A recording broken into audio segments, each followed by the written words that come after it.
Hope you are doing well today. Today we've got a special stream about pawn endgames. So yeah, the title is Mastering Pawn Endgames, and I'm just going to explain you the most important ideas from the pawn endgames. I'm just going to start, of course, with something rather simple, something quite easy, and later we will go into something a little bit more complicated. Okay, so let's maybe start with the first position. Okay, I prepared a couple positions. Okay, let's start maybe with something simple, but you have to know that thing before we will move forward in this case. Okay, so take a look in this position. I'm pretty sure that some of you, I hope, have seen that before. Okay, and take a look in that position. Now the white has got only one pawn and the king. Black has got just only that king. So now the question is, can that pawn reach promotion square without the or is black king going to win, right? Or going to capture this pawn? And here to calculate it, of course you can calculate it move by move, right? 1-1, you can calculate it, right? But sometimes it's not so simple, and it's easy to make a mistake. This is the reason why usually you can use something that is called square. So take a look. You start from the promotion square. So this is 1, 2, 3, 4, 5, right? And square has got, of course, equal sides. 1, 2, 3, 4, 5. 1, 2, 3, 4, 5, and again here 1, 2, 3, 4, 5, right? So you can see that if king is inside the square, and here you can see, okay, it's on the side, but it's kind of inside, it means that king can capture that pawn, right? So you can see that after this move, we can check it, after this move, and king captures that pawn before, okay, it promotes into the queen, but it was immediately captured by the king. Okay, so it was like a first position. It was first and basic position. Now let's discuss another position. Also, it is connected to that square. How do you think what is going to happen in that position? Okay, I will activate the chat, and please take a second. And now please calculate who is going to win, white's pawn or black king can capture that pawn. How do you think? Okay, hello everyone. Okay, I see that someone is saying that this is a draw. Actually, take a look. Let's create the square. 1, 2, 3, 4, 5, 6, 7. 1, 2, 3, 4, 5, 6, 7. And also here 7, so it looks that king is like inside the square. Also, one thing more that I forgot to mention, you can create the square also using diagonals, right? It's a little bit more advanced, but it's still it's still fine, right? So you can see that if you take a look in this position, it looks that pawn that king can capture that pawn. But this is the exception, because pawn from the promotion square, from the starting position, pawn can move 2 squares ahead, right? So it means that if you have got pawn at the starting position, you make a square like pawn is 1 square further. So it means that this is the square, right? And you can see that king is outside the square. So let's take a look at this one. Okay, we go this. Okay, and of course pawn promotes, and of course to win this position, you just need to know how to checkmate with a queen. But I think that this is quite easy part. Hello everyone. Okay, so this was, now let's go into the third position. So this is first and basic thing about the square. Let's go into the third position. Okay, not this one. Okay, here. Okay, you can see that position is very complicated. I need a PGN for that. Okay, now the next, one of the most important things in every pawn endgame is something that is called opposition. Opposition is when two kings are like in front of each other, and of course kings cannot be like close, right? It's invalid move, right? So there has to always be one square in between them. And this thing that you can see, it is called direct opposition. And usually you just need to remember that if there is an opposition, in the worst position is that side who has to move. So because take a look, let's say that black moves somewhere and white can move forward, for example, right? And white can take a space. So this is if there is an opposition, who has to move is in the worst position. And we have got, you just need to know that we have got couple types of the opposition. So this is direct opposition, absolutely basic one. Also there is another type of opposition. It is called, probably you know, diagonal opposition, right? And there is also another one, something that is called distance opposition, when there are three squares in between, right, kings. And what you just need to know about distant opposition and diagonal opposition, that those two types are going to prepare you to go into the direct opposition. Because take a look, let's say that white takes distant opposition at the moment, black, let's say, moves here. So white can go to f3 and white takes direct, okay, a little bit too much arrows, white can take the direct opposition. If king goes, let's say, to e5, king e3, direct opposition. And the same works when it comes to the diagonal opposition. White takes the diagonal opposition, black has to move, black moves, and white can take this, white can take the direct opposition. Virtual opposition. Okay, I'm not familiar to that name.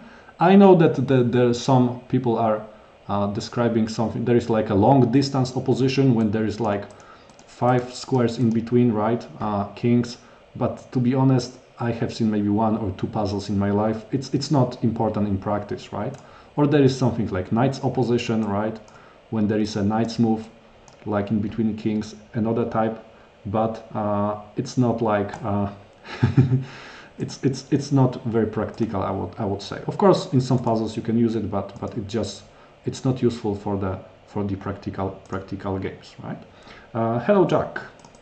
Okay, let's take a look at the next position. What have we got here? Okay, let's take a look, and you can see that we've got a position king and the pawn against the king.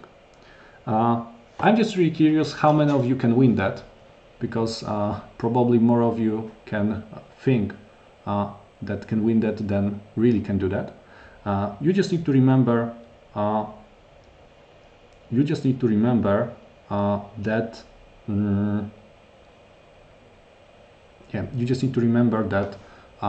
here there is actually one principle, right? You are able to win. Of course, we are talking about every pawn except rook pawns. White is able to win, I mean the side with a pawn is able to win, if king can reach something that is called key squares. And you can see that in that position, key squares when pawn is at your half, right? When pawn is, white's half is until 4th rank, right? Pawn has to be king has to be 2 ranks ahead of it, right? If pawn, of course, if pawn moves forward, now those are key squares. And if king can reach them, white is able to win. And there is also, if pawn is here, key squares are here. So be very careful when you are moving your pawn forward, because that might be hard to reach, for example, those squares, because black king is very close. But if pawn crosses half, key squares are only 1 rank ahead. So this is basically the thing. Your king should go first, and you have to take the space using the opposition. So let's take a look at this. Let's say here black, let's say black goes here, white goes here. Okay, and white takes first of all, white king reaches key squares. Also, you can see that we've got the direct opposition, right? So black king has to move somewhere, and white king moves forward. And now you can see that we can later easily move our pawn to the e3, because king is already at the key squares for that thing.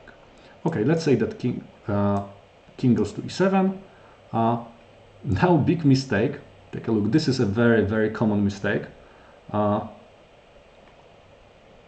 If pawn goes to e4, because take a look, if you move that pawn 2 squares ahead, take a look, key squares are here, and actually after that move, black takes the opposition, and there is no way that white's king can reach those squares. So be very careful when you are pushing forward your pawn. This is actually the reason why a good idea in that position might be move it just only 1 square, right? Or of course there is also another way, but okay, for that exercise let's go here. Let's say king goes to d7. Okay, king is moving here and here, and now take a look. This is why we need 2 squares. Our king has to be 2 ranks ahead, because now we can do something that is called waiting move, right? And you do waiting move, king has to retreat, and king again is on the key squares, as you can see. King goes here, and now, because you know that key squares are when pawn crosses half, key squares are only 1 rank ahead, so you can easily cross the half, and and actually king is on the key squares. And now it doesn't matter, this is win, and actually in that position the easiest way for white to win is to push that pawn forward here, and pawn goes here, right? King f7, king goes here, and there is no way that that black can make a draw in that position, right? White actually wins. So it was, and of course I'm just talking about every pawn except rook pawns, because if there is a rook pawn, okay, let's set the position with the rook pawn, it doesn't matter, it actually doesn't matter is that king on the key squares or anywhere else. If black's king can reach the corner, it's always a draw, because there is no way that you can force that king to move forward, move somewhere else. So it's gonna be a draw. Okay, let's go into the next position. I know that I'm just starting with something rather simple, but later we will go into the little bit more complicated positions. The next position is, okay, something like that. You got this is more like a practical position, but that position shows very well that what is important in every endgame, but especially in pawn endgames, it is first of all pass pawn, and you can see that white has got the pass pawn here, and also another important thing is king's activity. So you have to move your king in every endgame, but those two things are especially important in the pawn endgames, right? Because there are no pieces, of course. Okay, so what is the first thing that you're supposed to check in that position? Of course, first thing that player who plays white is supposed to check is that king, black's king, inside the square of the pawn. And as you remember, if there is a pawn, if pawn is at the starting position, you just need to assume that that pawn is 1 square forward. And now let's create a square. 1, 2, 3, 4, 5, 6. 1, 2, 2, 3, 4, 5, 6. Right? You can see in that position that king is inside the square, because if in that position king would be at g8, it's the easiest way for white to win is to just push it forward. But king is at f8, so that plan is not going to work. So what white can do? White has to create a plan in that position that will allow them to win. But what is the best plan? Remember, king should be active. This is first and basic thing. So first part of the plan is to activate the king. And second thing, this is a very common idea how you use pass pawns in the endgames, is that you are using this pass pawn just to just kind of distract that king, right? Just to keep that king occupied, right? So king has to go for the pass pawn, right, somehow, and then white's king has got a plenty of time to capture those pawns.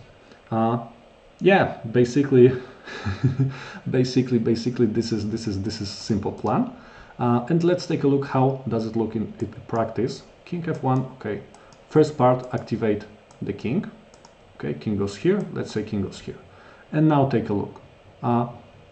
Now it's enough for white. Just move king forward to those pawns, right? Because white is going to capture those pawns and create pass pawns here and win here. And of course, during this time, black's king has to take care of that pawn. Okay, so for example, white can go here. Okay, black can take that pawn, but it's not important. Here, king goes, let's say, to e5 here, and king captures pawn at a2. But take a look, white's king is very close to those pawns, right? So of course, white's king is going to capture them one by one. Okay, let's say maybe that pawn moves forward, king goes here. Okay, pawns can try to run away, but it's not possible, right? And king is going to capture them and then let's say create pass pawn and then promote it. Okay, so this is like that position. Okay, let's take a look at another position. Okay, and now I will give you like maybe 15 or 20 seconds. I will try to figure it out what white can do if white wants to keep that position. What white has to do to do not lose that. 15 seconds. Let me grab the water. Okay, and here in that position, I hope that at least some of you know what to do right now.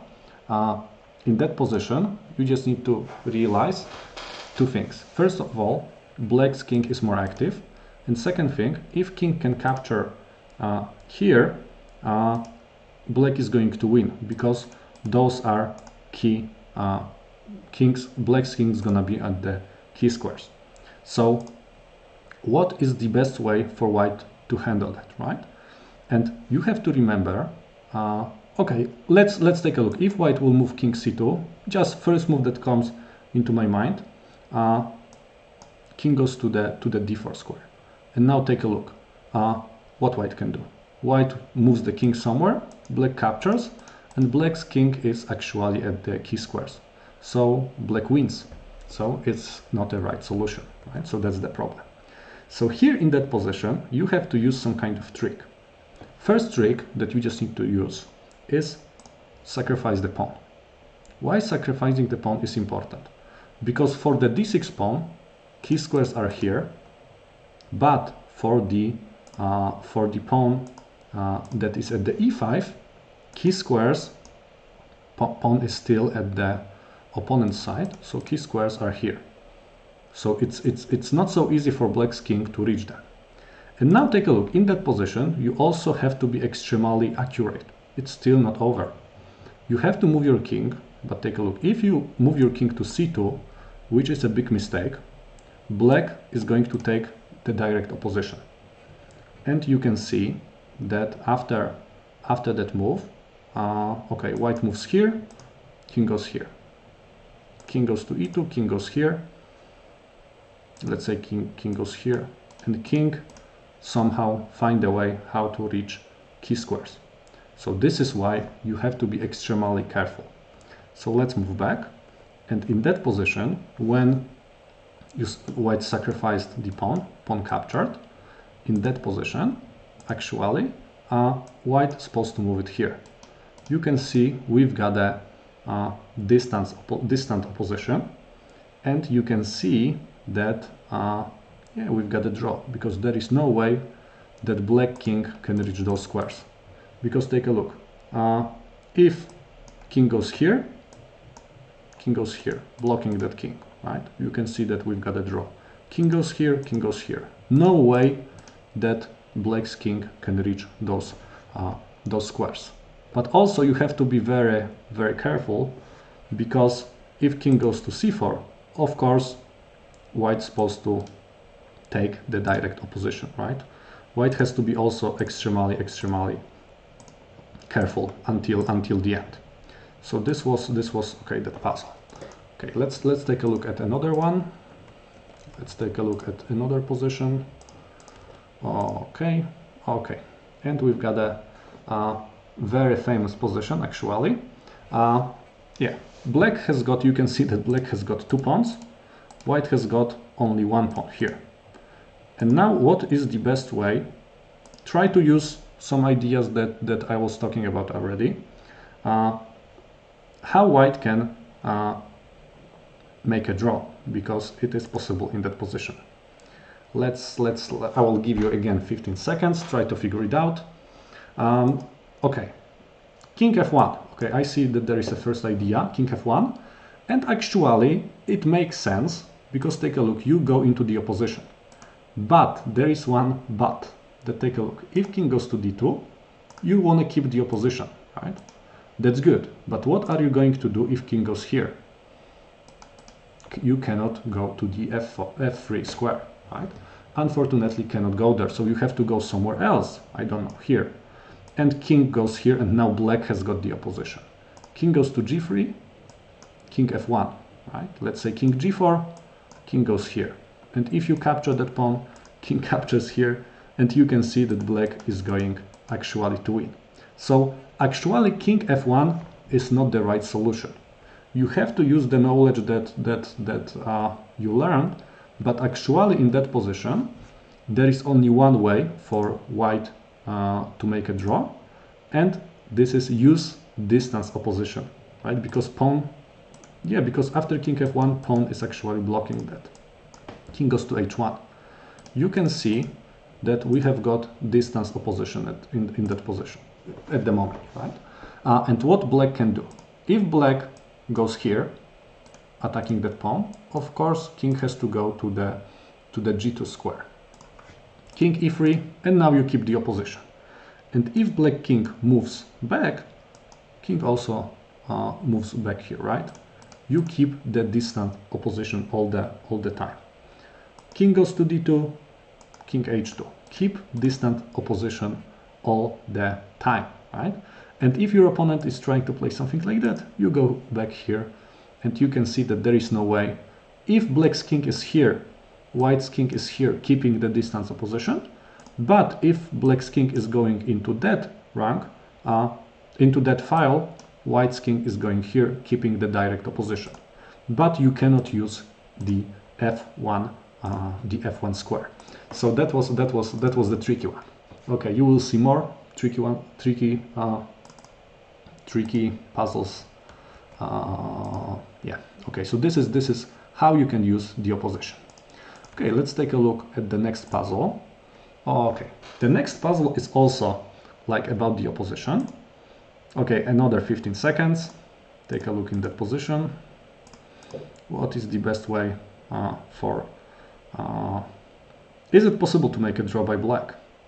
Probably yes, because I just set this position. I said that this is the puzzle. So probably it is possible. Black can make a draw in that position, but of course has to use this kind of yeah, some kind of opposition. And take a look. Okay, I hope that at least some of you figure it out what to do. So okay, before I will explain that thing, I just want to let you know that this lecture, the whole lecture, it's gonna be available on my YouTube channel. So if you don't have time to see whole and you wanna check it later, you can just go to my YouTube channel and check this thing, right? So yeah, okay, take a look in that position. First thing, because white's king, if white's king can get this pawn, white is going to win, right? So what black can do?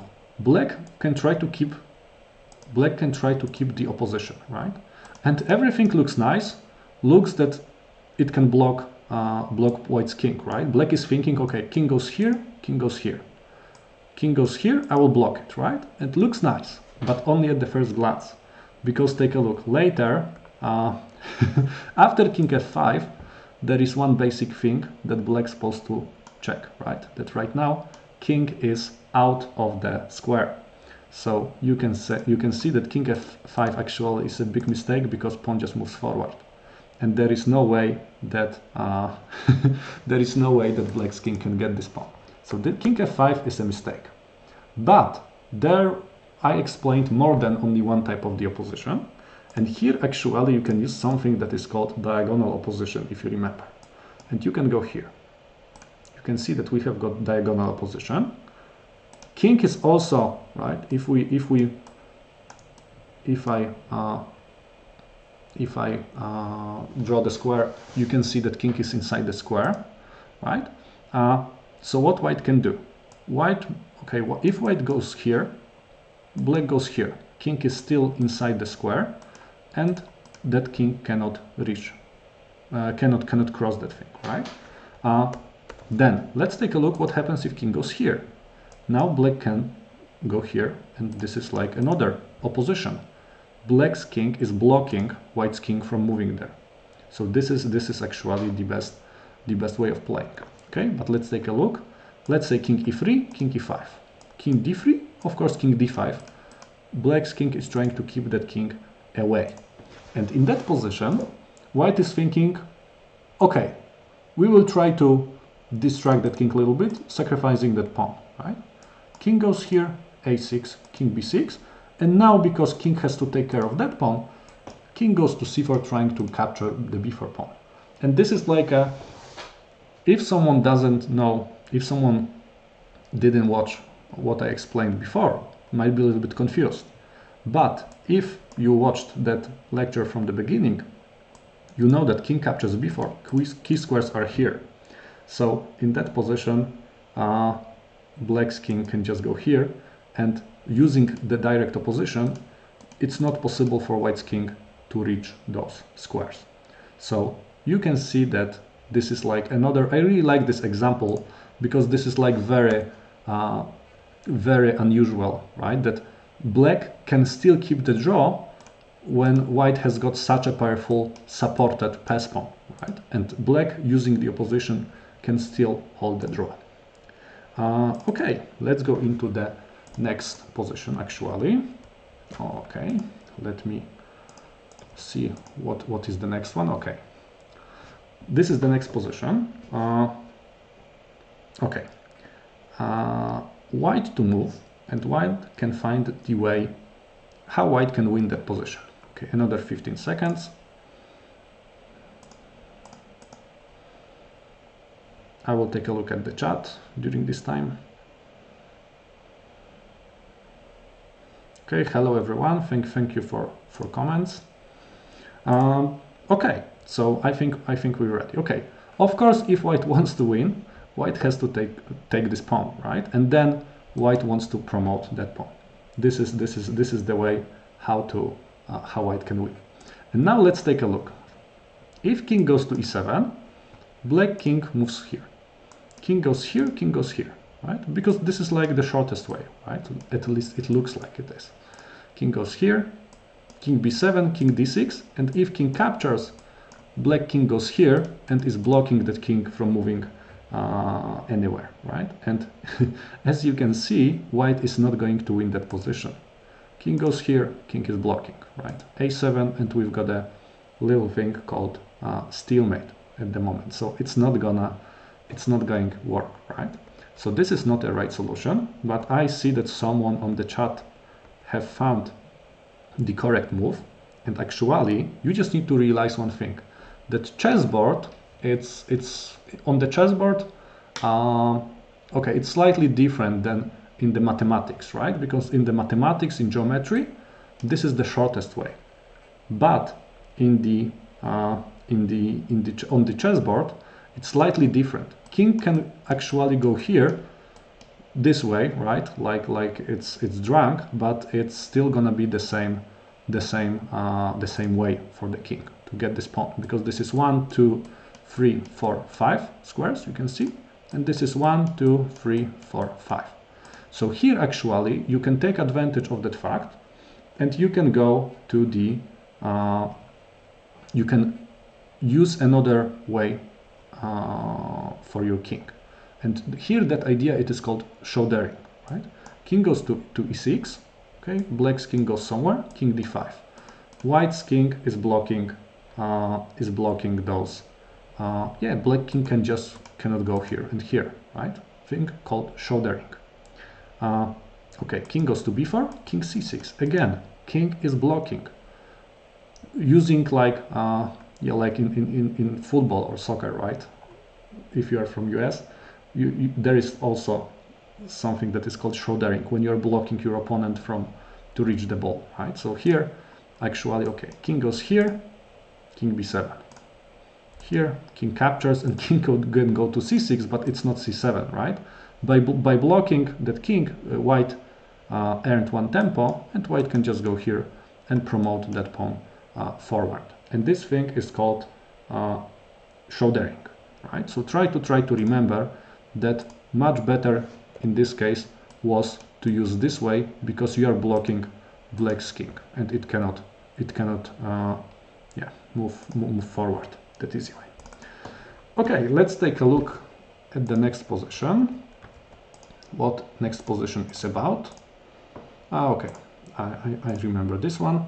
I know that at the first glance it may look a little bit unusual because there are no kings, but okay, here actually that position just wanted to explain you some idea, right? Important idea, how can you create pass pawn? Because take a look, white has got 3 pawns, black has got only 2 pawns. This thing is called pawns majority. And in that position, if white wants to create the pass pawn, what white is supposed to do right now? Because you have to also be very careful. It's not like that you can play whatever you want to and you are going to do that. Because, for example, if you move that pawn forward, black can easily play b5, and take a look. 2 pawns, actually that b5 pawn can block both white's pawns. And in that position, there is no way, because those 2 pawns are backwards pawns. Here you've got backwards pawns, so it's not possible to move forward because pawn captures. The same with this pawn, because pawn captures. So you have to be very careful. And first principle, how to play in this kind of positions, is that you're supposed to always start with a pawn that your opponent hasn't got. Right? So this is first thing, right? So always start with that pawn. This is like the safest solution. Right? Okay, so this is one thing. And another thing, let's say that black plays something like, okay, 1 second, what happened? Okay, let's say white goes here, let's say black goes here. And now take a look, black is trying to block, right? So you cannot move another pawn forward. And now is another principle that you just need to remember: avoid backwards pawn. So you have to be very careful, right? If white plays a3, which is a mistake, I mean, at the first glance, it looks that this is like a logical move, but white can, because it prepares b4, but black can play a4, and you can see that b2 pawn is a backwards pawn. Of course, it cannot go to b3. It also cannot go to b4, because there is a thing called en passant. So yeah, so white is again, black's 2 pawns are blocking white's 3 pawns, not possible to win. This is the reason why you have to be very careful, and you have to play just here to take control over that square. Pawn goes here. Okay, black is doing random king's move. Then white goes here, captures, right? Black makes another random king's move. Okay, pawn goes here, capture, and mission completed. White creates the pass pawn. So two things, always start with the pawn that your opponent hasn't got. And second thing, avoid backwards pawns. Okay, we've got some positions more. Okay, 1 second. Okay, this is another position. White to move. How white's supposed to play? Another 15 seconds for you.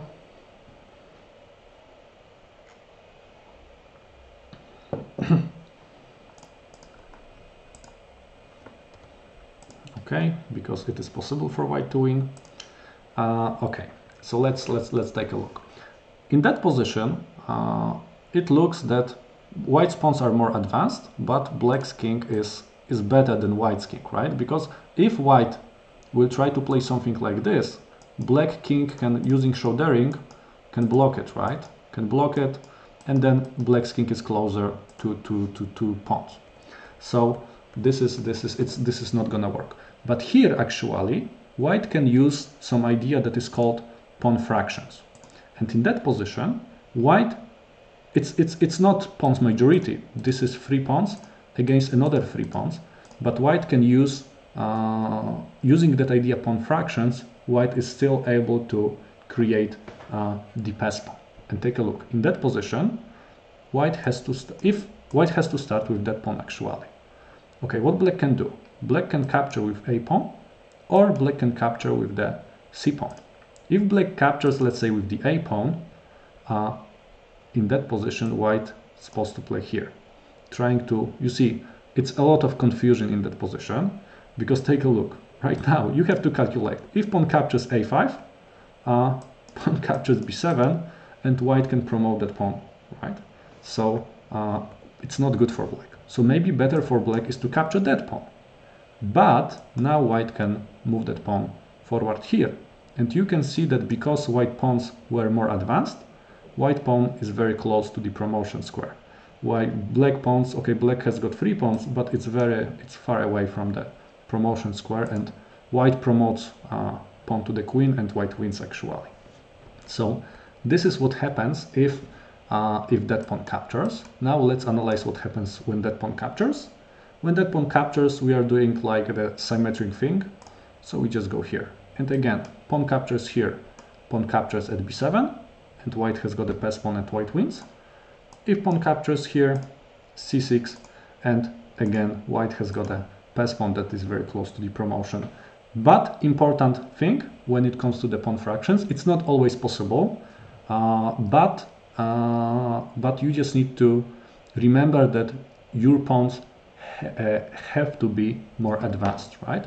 Because this idea is not going to work. For example, okay, let's say it's even here, right? If pawns are not very advanced, if you will try to do this thing, right, like here, it appears that those pawns are more advanced, and black, of course, now is going to win.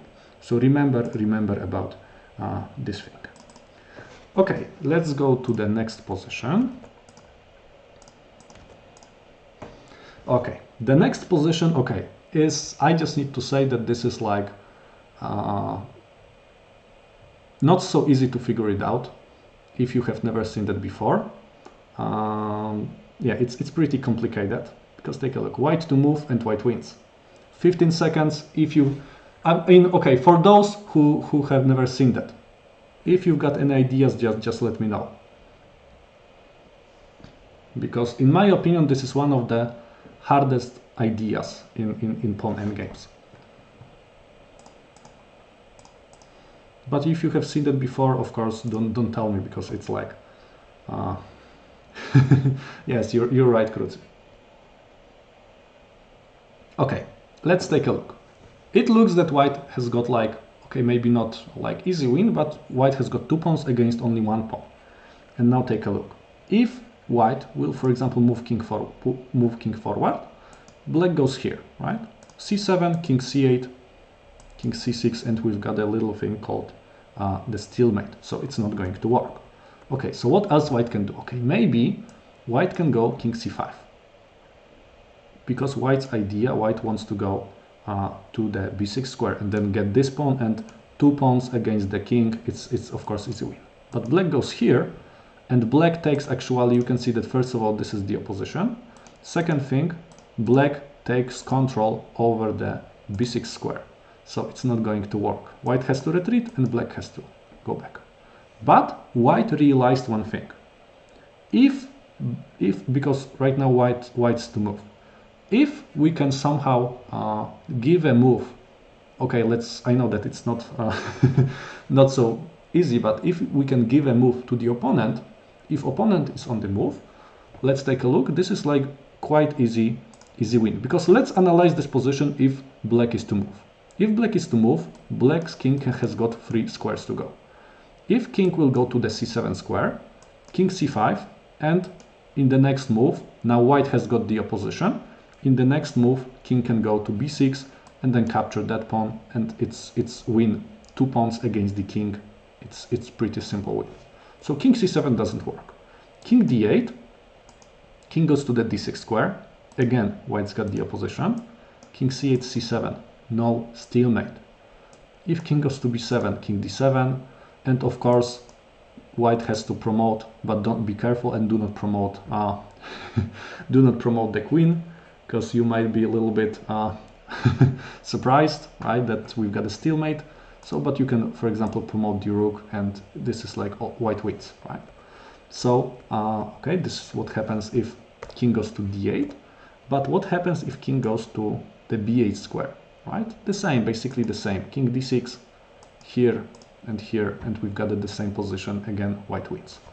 So it looks like that would be quite simple to win, quite easy to win, if only we can force black to move, right? But of course in chess you cannot give a move just to your opponent, right?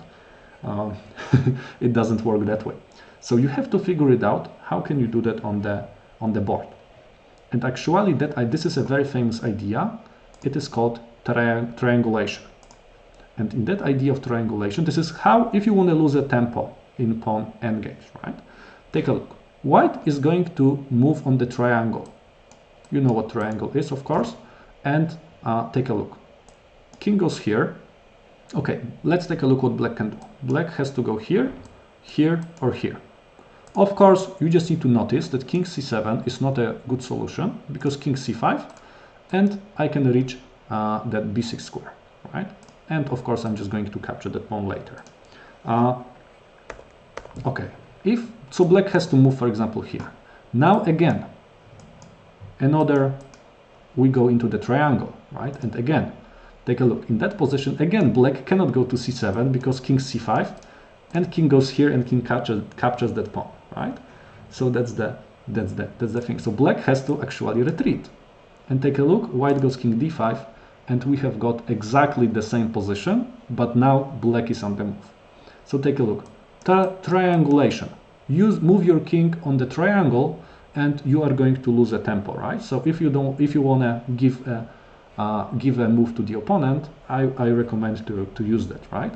But it's not so it's not so easy to use that idea.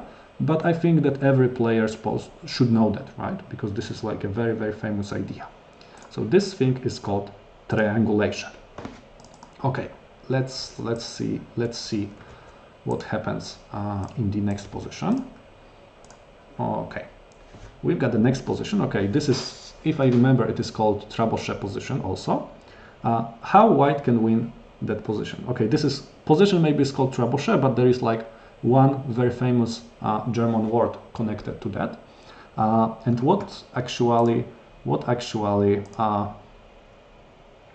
how white can win that position? Because take a look. Like, okay, I remember when I saw that position first time, I also was pretty sure that I'm supposed to move my king here, right? And it looks pretty good because I attack the pawn. But, yeah, king d4. Yeah, and that word is, of course, Zugzwang, right? It means that, take a look, king defends that pawn and attacking that pawn. And actually, Zugzwang, it means that there is no good move, right? Because what white can do? White cannot capture pawn, and white has to move king somewhere to any of those squares, a lot of squares, but after any of this move, black just captures that pawn. And actually, black later goes here, and black is on the key squares, and black is going to win.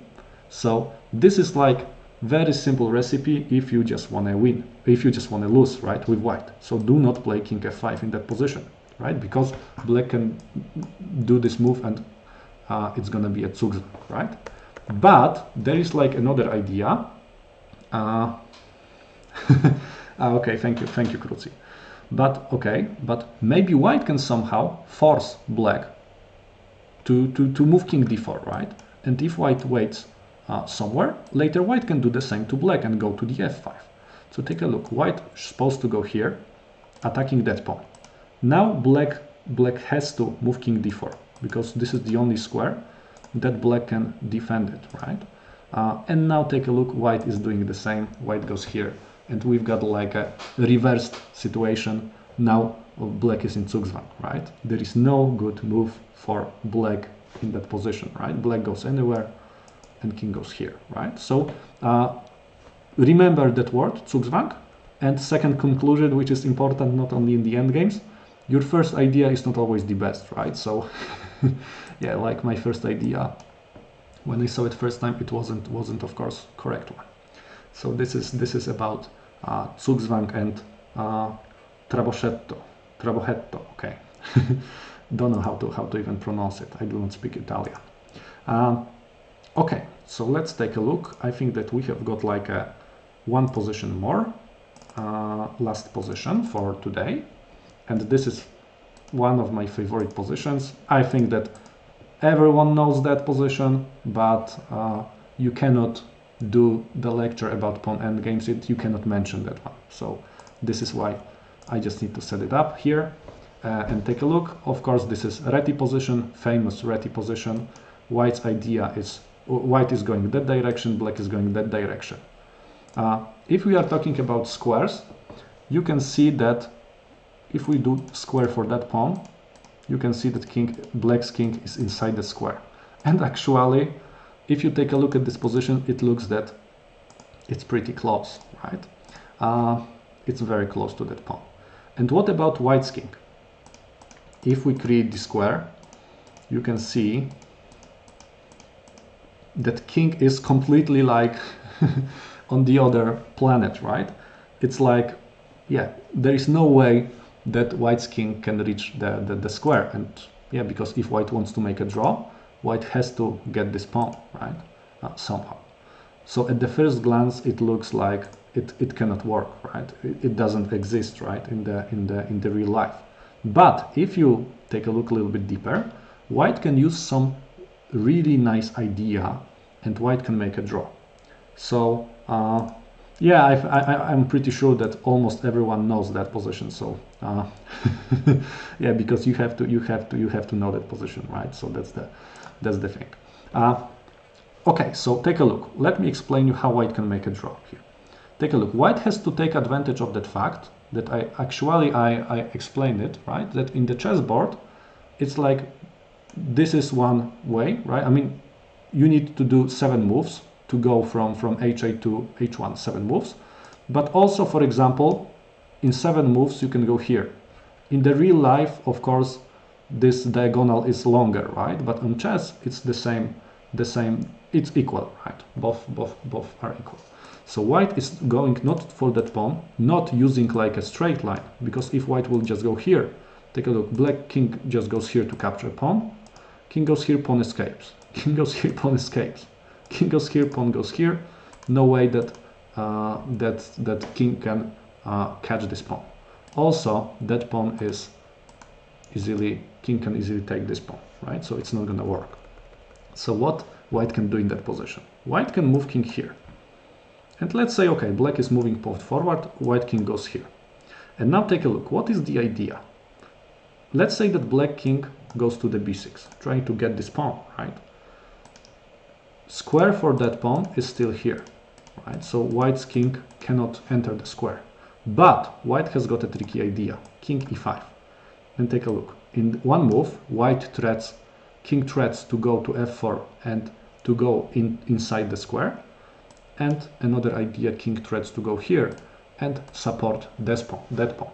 So if king captures c6, king goes here, and in the next 2 move, king is going to capture that pawn, so it's gonna be a draw.